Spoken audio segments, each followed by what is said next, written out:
السلام علیکم ورحمۃ اللہ وبرکاتہ۔ میں سید ابرار نقوی آپ کی خدمت میں حاضر ہوا علم عمل کو لے کر۔ آج ہمارا جو سبق ہے وہ قبض الخارج شکل ہے، 5ویں شکل ہے۔ پچھلے ویڈیو میں آپ کو بتایا تھا بیاض کے متعلق، اب آپ کو یہ سمجھانے کی کوشش کروں گا۔ آپ تمام احباب کا شکریہ، جو مجھے سنتے ہیں ان کا شکریہ، جو مجھے برداشت کر رہے ہیں ان کا بھی شکریہ، جو میری حوصلہ افزائی کر رہے ہیں ان کا بھی بہت زیادہ شکریہ۔ میں دوستوں کے لیے عمل آسان کر رہا ہوں۔ جو لوگ کتابیں پڑھ پڑھ کر تھک گئے ہیں، جن کو سمجھ نہیں آ رہی ہم نے کیا کرنا ہے، کہاں پر آ کر ہم رک گئے ہیں، کہاں پر آ کر پھنس گئے ہیں۔ مجھے کافی لوگوں کے فون آتے ہیں، کالیں آتی ہیں کہ ہمارے پاس تو اتنی کتابیں ہیں مگر آج تک ہم کو سمجھ نہیں آ رہی، ہم اس کو فالو کریں اس کو فالو کریں۔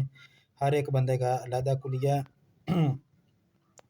تو ان کے لیے میں آسان کر اور عمل ان کے لیے آسان کر رہا ہوں کہ آپ نے کسی کتابوں والے کی باتوں میں نہیں آنا، آپ نے صرف ایک کو فالو کریں، زیادہ کو آپ فالو نہ کریں۔ ہر بندے کا اپنا تجربہ ہے، ہر بندے نے جیسے جیسے اپنے استادوں سے سیکھا ہے وہی وہ بندے کر رہے ہیں، وہی بندے بتا رہے ہیں۔ آپ ایک کو فالو کریں گے تو آپ کامیاب ہوں گے۔ تو قبض الخارج آپ دیکھیں، نیس اصغر ہے، یہ مذکر ہے، مردہ ہے، برج اس کا دلو ہے، سٹار اس کا راس ہے، یہ شکل خارج ہے۔ سب سے آپ کو یہ ذہن میں رکھنا چاہیے، یہ شکل خارج ہے۔ تو اب آپ نے دیکھنا یہ 12 گھروں میں اس کی کیا منصوبات ہے، ٹھیک ہے۔ رنگ اس کا سیاہ ہوگا، کالا ہوگا، ٹھیک ہے۔ یہ بندہ اکثر بیمار ہوگا، لاغر ہوگا۔ اگر یہ پہلے کھانے میں آ جائے تو آپ یہ بتائیں کہ آپ تو پریشان، آپ کا دل کرتا ہے میں گھر سے باہر چلا جاؤں۔ جب آپ باہر جاتے ہیں تو پھر بھی آپ کا کوئی کام کاج نہیں ہوتا، تو آپ کو کسی بھی سفر میں فائدہ بھی نہیں ہو رہا، ٹھیک ہے۔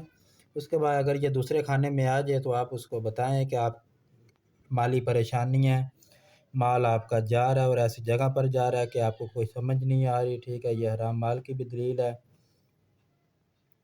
اس کے بعد اگر یہ تیسرے کھانے میں آ جائے تو آپ کو پتہ ہے تیسرے کھانے بہن بھائیوں کے، عزیز و اقارب کے اور سفر کے متعلق ہے، چھوٹے سفر کے متعلق۔ تو آپ بتائیں کہ آپ کے بہن بھائیوں کے ساتھ اچھے تعلقات نہیں ہیں، آپ کی لڑائی جھگڑا ہو رہا ہے، آپ کو چھوٹے سفر میں نقصان بھی ہو رہا ہے، ٹھیک ہے۔ آپ کے ہمسایوں کے ساتھ بھی اچھے تعلقات نہیں۔ اب چلتے ہیں چوتھے کھانے میں۔ آپ کو پتہ ہے کہ چوتھا کھانا جو ہوتا ہے وہ گھر کے متعلق ہوتا ہے اپنے، تو گھر میں بھی آپ یہی بتائیں نا، آپ کے گھر میں ہر طرح سے معاملات خراب ہیں، پورا گھر کا نظام سسٹم آپ کا خراب ہے، آپ کا نقصان ہو رہا ہے، آپ کو پریشانی بھی ہے، آپ یہ چاہ رہے ہیں کہ مکان سیل کریں مگر آپ کا مکان بھی سیل اتنی جلدی نہیں ہوگا۔ یہی ہے چوتھے گھر میں یہ ہوتا ہے والدہ کا کھانا، وہاں سے بھی آپ کو پریشانی مل رہی ہے، والدہ سے بھی آپ کو پریشان ہیں آپ، ٹھیک ہے۔ اسی طریقے سے 5ویں کھانے میں چلتے جو اولاد کا ہوتا ہے، معشوق کا ہوتا ہے، ٹھیک ہے، خط کا ہوتا ہے، خبر کا ہوتا ہے، ٹیلی فون کا ہوتا ہے، تو وہاں سے بھی یہ آپ کو کوئی اچھی خبر سننے میں نہیں ملے گی، کوئی آپ کو اچھی خبر نہیں آئے گی۔ آپ کی اولاد کے معاملات بھی ٹھیک نہیں ہیں، آپ کی اولاد جو ہے بدکار ہے، بدفعل ہے، نشئی ٹائپ ہے، آوارہ ہے یا چوری وغیرہ کر رہی ہے آپ اولاد، اس کی وجہ سے آپ پریشان ہیں۔ مشوق کے ساتھ آپ کے اچھے تعلقات نہیں، اگر آپ کی مشوق کے بارے میں پوچھا جائے تو یہ شکل آ جائے تو آپ کی مشوق اچھی نہیں، اس کی حرکتیں اچھی نہیں، وہ باہر کسی اور کے ساتھ اس کے تعلقات ہیں۔ اس طریقے سے آپ چلتے ہیں چھٹے کھانے میں۔ چھٹا کھانا کیونکہ آپ کو پتہ ہے جادو سحر اور بیماری کے متعلق ہوتا ہے، تو یہ آج شکل کیونکہ یہ دلوں کے ساتھ ہے، راس کا سٹار ہے، تو یہ آپ سمجھ ہے اس بندے پر جادو سحر ہے، اس کی طبیعت ٹھیک نہیں رہتی۔ اگر وہ کوئی بندہ بیمار ہے تو وہ مطلب آپ سے پوچھے کہ یہ بندہ ٹھیک ہو جائے گا تو آپ کہیں کہ ہو جائے گا، مگر ہوگا دیر سے، کچھ دیر ہے، اس کے بعد یہ ٹھیک ہو جائے گا۔ اس کے بعد آتا ہے 7واں کھانا جو بیوی کے متعلق ہے، تو آپ بتائیں آپ کے بیوی کے ساتھ معاملات اچھے نہیں ہیں، لڑائی جھگڑا اگر کسی بیوی کا جاتے تو اس کے شوہر کا بتائیں کہ آپ کے معاملات اس کے ساتھ اچھے نہیں ہیں، آپ کا شوہر اچھا نہیں ہے، بدکار ہے، بے الفعل ہے، شراب ہے، زانی پیتا ہے، ٹھیک ہے۔ یہ معاملات ہے اس کے ساتھ۔ اس کے ساتھ چلتے ہیں آگے 8ویں کھانے میں، تو 8واں کھانا بیت الخوف کا ہوتا ہے، پریشانیوں کا ہوتا ہے، تو آپ اس کو بتائیں آپ کو کسی قسم کا خوف نہیں ہے، اگر خوف ہے تو وقتی طور پہ ہے، وہ آپ کا چلا جائے گا۔ آگے چلتے ہیں 9ویں کھانا جو ہوتا ہے سفر کا ہوتا ہے، بڑے سفر، حج، عمرہ، زیارات یا بیرون ملک میں، تو آپ یہ بتائیں کہ آپ کا سفر تو ہو جائے گا مگر لیٹ ہے تھوڑی سی، ٹھیک ہے، اور اتنا کوئی خاص آپ کو فائدہ نہیں ہوگا کیونکہ یہ شکل نحس ہے، تو نہ سے اتنا فائدہ نہیں ہوتا. بندہ جائے گا ضرور مگر جائے گا لیٹ، ٹھیک ہے. 9ویں خانے میں یہ شکل آ جائے تو بندہ دیر سے باہر سے جاتا ہے. آگے چلتے 10واں خانہ جو ہوتا ہے مقدمات کا ہوتا ہے، ملک کا ہوتا ہے، کاروبار کا ہوتا ہے. اس میں یہ بتائیں کہ آپ کے ملک کے حالات ٹھیک نہیں ہیں. اگر کاروبار کے متعلق پوچھا جا رہا ہے تو کاروبار بھی ڈسٹرب ہے، کاروبار میں جو بھی فائدہ ہو رہا ہے وہ نکل رہا ہے، کچھ کوئی سمجھ نہیں آ رہی، کاروبار کے معاملات آپ کے ٹھیک نہیں ہیں. اگر آپ پر کوئی مقدمات ہوئے ہیں تو آپ یہ بتا سکتے ہیں کہ آپ پر جو ہوئے مقدمات، جو پرچے ہوئے ہیں وہ خارج ہونے والے ہیں، ٹھیک ہے.